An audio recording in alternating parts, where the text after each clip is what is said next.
Good morning, everybody. Alex from Flickr Africa. Today we are with Justin from Morning Show Cup. Yep. And I take the opportunity to ask him about his feeling about Elfit, his first experience. Maybe the first experience for the throwdown in Africa, or yeah, first time in Africa, first time in Egypt, first time for a lot of things here. Yes. Okay. So the idea is to get your opinion about maybe the plus minus on this competition if you compare to the others, because you have a great experience in a throwdown because Morning Show Cup, and so it will be nice to have your opinion and your feeling. Sure. Yeah. Yeah, I mean, honestly, this is like I said, first time to North Africa, first time to Africa, first time to Egypt, first time to this competition. I've been to competitions all around the world. I've been to China, South America, now Africa, Western Europe, and obviously North America too. And honestly, I've said this many different times, CrossFit is very much the same in any language. It doesn't really matter where you're doing CrossFit.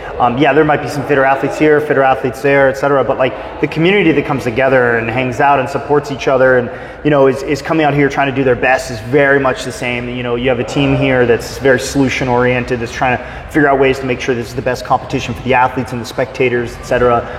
And everybody's been nothing but hospitable to us, and just all around it's been a very fun experience. I love really getting out of my comfort zone and going and experiencing different places that are completely different from my home. Yeah. And this has absolutely been that. I was just sitting down here talking to Vellner a couple of minutes ago, and we were just kind of chatting about the organized chaos that is Cairo and stuff, which maybe to those who are native here and grew up here, to them it's just very normal. To us it was really kind of a new experience and very unique experience. Not that it wasn't bad at all. We really enjoyed our time here and stuff. And it's also cool to see a competition that's now in its 10th year. So it's found ways of making success and continuing to be a part of this community. And it's also the largest in the Middle East, North Africa area too. So they've managed to find a lot of different success here, involving nearly 1,000 athletes across different divisions of different sports that they're incorporating here in the new capital city, the new sports city, capital city here. It's like 45 minutes outside of Cairo. And I mean, I think they should be really proud of what they've been able to put together here. It's been a great experience for me, and I would love to be back. What about the community? What you see on the spectator and your feeling also? Well, like I said, CrossFit's the same in any language. You and I were on the floor last night in the big 3RM clean event, and we were both looking up there, and I'm not sure what country they were from. Was it from Kenya? From Kenya, but they were rooting for their own countrymen that were competing at a previous heat, and then the guy from Ghana was competing as well, and they knew him, and they were cheering, and they were the loudest people in the group, and they had their flag out there. They were so proud of their athletes that were on the floor. It doesn't matter where you go in the world, whether it's in America, North America, China, Egypt, Western Europe, etc. They're a passionate community that's super excited to see their athletes out there flexing their muscles, using their fitness, showcasing what they have on and putting that on display. It really is not any different. We're just doing this in a different country, but the movements are the same, the methodology is the same, kind of the belief system on the efficacy of CrossFit itself is the same. And everybody I've met has been so nice, and one thing I was surprised at is just how prevalent English is. I don't speak Arabic, and I don't speak any other languages in this neighborhood. So there was a little concern. I was like, well, will I be able to talk to athletes and interview them, for our stories? And will I be able to talk to spectators and get their perspective? And everybody's like, English is really good, even if they have an accent or whatever. It's been very easy to communicate, and everyone's super nice. I introduced myself, and they're like, well, it's so cool to have you over here. And I know that they felt the same way, and more so with Brent and Vellner, who are here, and they've been really proud to have them, in their continent and in their region, hanging out and stuff. And it's been a unique experience for all of us. Yes, talking about Fikowski and Vellner, so how do you see the fact to bring people like them here in Africa? Do you think it's a plus, or what is your? I definitely think it's a plus. I think for those guys, if they're going to come here and compete, I think it's more of an exhibition for them to be able to go out and work on different things and go have a good experience, more so than they're chasing the prize money. And I think I've talked to a lot of athletes who have really loved having Brent on the floor. Yeah. They really loved it. They do see him as a competitor. They're obviously there to do their best. They want to win every opportunity that they can get. They're going to try and compete with Brent. But their whole perspective has been, it's just been so nice to have somebody who's truly an elite athlete. Now, Brent is a truly elite athlete. Yeah. He's the only athlete out there that is truly, really does have that title of elite athlete on a worldwide stage. And their opportunity to talk to him, see how he approaches things, observe, and even compete with him, it's raising their level of competition. And I would love to see this on a bigger scale. I'd love other athletes to go and compete in minor events, in more regional events, and actually get to really throw barbells around with other athletes. I think that more than the Open, more than semifinals, is an opportunity to raise the level of play. Inspire other people and be like, hey, this is how I'm doing it. And then they can also see, well, guys like Brent are human. Like, he didn't win the trail run event, and frankly, he wasn't gonna win even if he wasn't sick. And he did win the gymnastics handstand walk workout that was body weight only. He took, I think, 3rd place in that event. He is human. You can beat Brent Fikowski, and he's a world-class athlete, who stood on the podium multiple times at the CrossFit Games and won a handful of other events in his own right. And so I think that that's great, and I want to see more of that. I would absolutely encourage that. I would absolutely encourage event organizers to say, hey guys, like, we want to bring you over here. We want you to come and compete against our athletes, and let them experience that, especially in what we call like the developing CrossFit world. Africa is a developing world for CrossFit, so is Asia is a developing world for CrossFit as well. There aren't as many gyms, there aren't as many elite competitors in those areas. And so I'll be like, hey, if you're an organizer, buy that plane ticket, get one of those athletes in the off season to come work at that competition. They can use that as a tune-up. They can just use that as a fun way to see the world. And they both get something out of it. I think that'd be great. Yeah. Did you get the opportunity to talk with people here about Morning Shell Cup? Do you feel the people are aware about what you are doing, or you? Yeah, I was a little surprised actually. A lot more people were familiar with us. I mean, you told us like a lot of people here in the African continent read it, and I actually thought it would be fewer, but I've had a lot of people stop me here, and I tend to be a little incognito. I'm obviously not wearing a lot of paraphernalia that makes people know who I am or something like that. And I've been standing in line at coffee or just talking to other people, and I was talking to some athletes from Kenya actually, so they're on a team, and and I was like, oh, hey, nice to meet you. We were talking about different things and how they were approaching it. They were on a team of three men and stuff, and then I introduced myself. What's your name? Oh, Josh. My name's Justin. I run the Morning Chalk Cup. And he's like, oh wow, Morning Chalk Cup, you guys are here? And I said, yeah, we're here. We're covering the event. We're meeting people. We're getting to know the region a little more. It's super fun, and I've been really well received and stuff. I'm definitely not famous by any means. I tend to take more of a backseat approach. Like, my face isn't plastered everywhere. Like I'm more operational and stuff. And like I said, I don't have paraphernalia. So, but a few people have recognized me, and they've been like, "Oh, Morning Chalk Cup, I read that all the time. Thanks for being here." And I'm like, "Hey, thanks for having me. This has been great. I've loved every minute of it, and I would love to come back." No, yes, definitely. Because of course you are the principal media on the functional fitness, and everybody when they want to know something about it, they go to Morning Shell Cup for sure.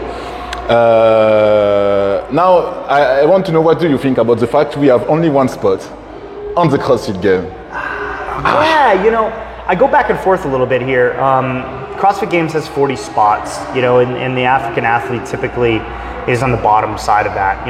They typically haven't performed particularly well on the competitive stage. And I know the intentionality. The intentionality of it is we want to give emerging parts of the sport an opportunity to compete at the biggest phase. I think there's probably a better way of doing it. I don't want to take it away. I don't think they deserve 3.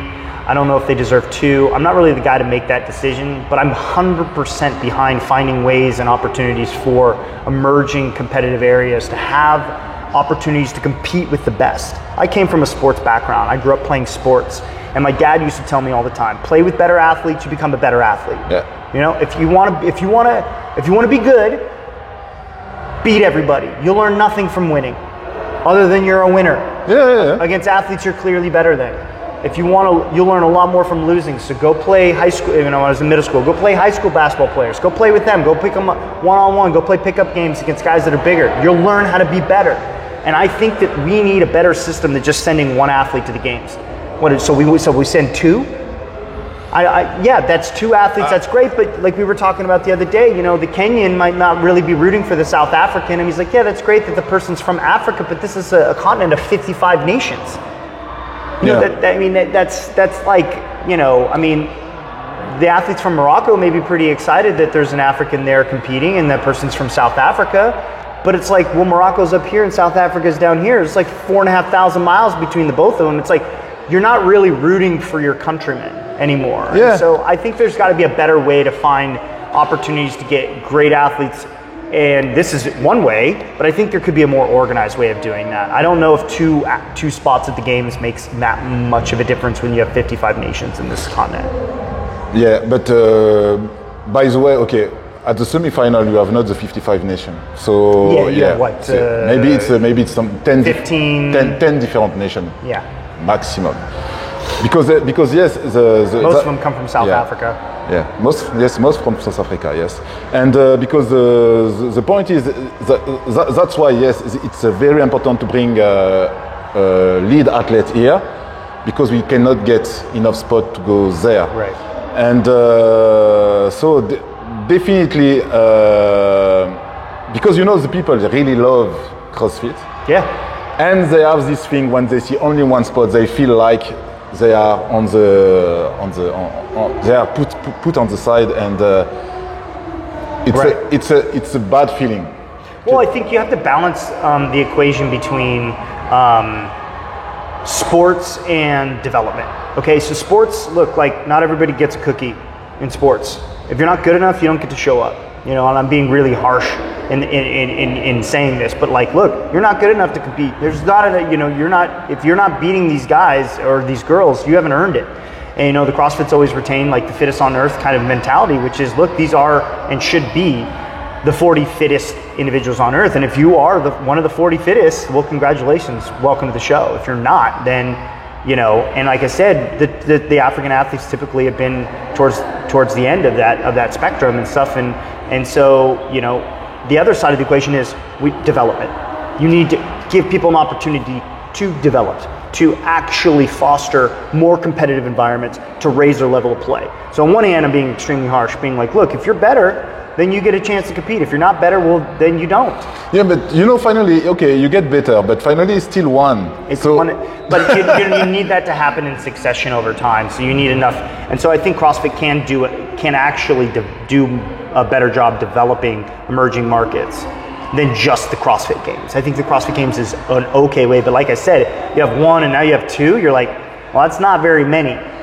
I mean, it really isn't very many, because half of them go to North America. So you're like 20 athletes are going to come from North America, and then you're going to have, you know, one. Okay, so you have two from Africa. You're like, that's not doing much either. And so there, you know, I think there has to be another way to actually create more development. And you see, finally, when you are looking for Australia, they have only 3 also. Yeah. And so you're like, okay, well, that's still very few. But with the new system, actually, in the new system, you know, if your strength of field is, you know, is stronger, you know, it can adjust. I realistically don't see Africa getting another position. Like, I just don't see it, because the caliber of the athletes just isn't there. It could happen, but it's not likely to happen, at least not this year. No, yeah. You know, we were talking about it. I would love to see like a Fittest in Africa as like a actual competition that was looking at taking the national champions and actually hosting an in-person competition just for the national champions, an opportunity to claim Fittest in Africa and raise their level of play. I think that would be really unique and really awesome, and I think it would be another way of developing athletes and giving them an opportunity to be on display and compete. I mean, and you know, that would be particularly fun, I think, you know, to take those national champions from all those different countries and let them be represented in a larger competition. That could be something that, you know, could be incorporated in the games. You could take national champions from certain areas and develop certain things into the games environment, while not saying, look, you haven't earned a position to compete against the 40 fittest in the world, but we're going to find ways of uniquely engaging those athletes and saying, well, there's an opportunity for you in that system. That's really up to CrossFit HQ to have a vision for that, and they need to present a vision for that if they really want athletes in Africa to begin to raise their level of play, and they want to incorporate them in the system in meaningful ways, rather than just giving them one more spot. That's not really a lot. They need to get creative and present a vision for doing that, and that's really up to CrossFit to do. Okay. And what is the vision of Morning Show Cup, the development? Well, I mean, honestly, like we look at ourselves as the tip of the spear when it comes to reporting what's going on and informing the global audience, of what's happening in this sport, in this community they care about. So we obviously don't just talk about the elite fitness, elite athletes and stuff. We're covering also minor events or not the game season ones, but these off-season competitions, and big and small. We're also talking a lot about what's going on in the community. Inspirational stories are inspirational. It doesn't matter if it happens in Chicago, Illinois, or in Cairo, Egypt, right? If somebody changes their life through CrossFit, if somebody fundamentally, has a physical, mental, spiritual, or otherwise transformation, we want to be talking about that. So we're going to continue to try and increase and expand globally to be able to localize more stories, right? So we spend, most of our stories are about what's going on in the United States and how people are doing this or how gyms are doing this.